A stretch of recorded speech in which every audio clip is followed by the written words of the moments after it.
So when you talk about peace being union business, it is. Peace is union business in the Middle East. Peace is union business in Palestine.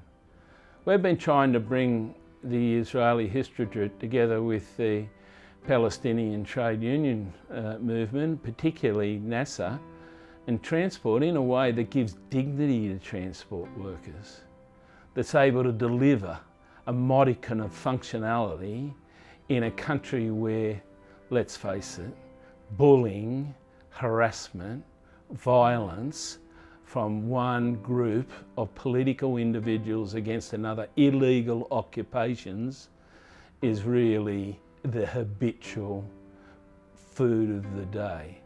But it's other areas too. And at the moment we've got a youth delegation. Steve and I went to Palestine and met with the Israeli trade union movement. See, this is about workers' rights in every country. We can't stand by and allow that level of violence to continue to take place against these communities in defial of all international laws and resolution. We can't stand by and see what's going on in Myanmar, you know, and the sorts of violence that's been perpetuated on the working community. We have to say things. We have to get together with the progressive forces within South Africa and throughout Africa and work with them. Through Eastern Europe, through South America with this big turn to the right, and now a new cycle of bludgeoning workers' rights. Lula in jail, a decent person, a person of trade union roots, a person who's given his life to trade unionism and the community, fitted up for no other reason than he would be voted in and be the popular candidate in the next election. This is violence against working communities. No different than the Cold War, no different than the armament, no different than the issues we took on non-proliferation against nuclear weapons. It's a new field throughout.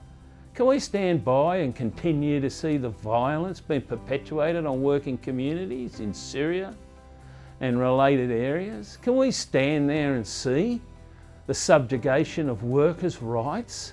What? So they can control power, elites?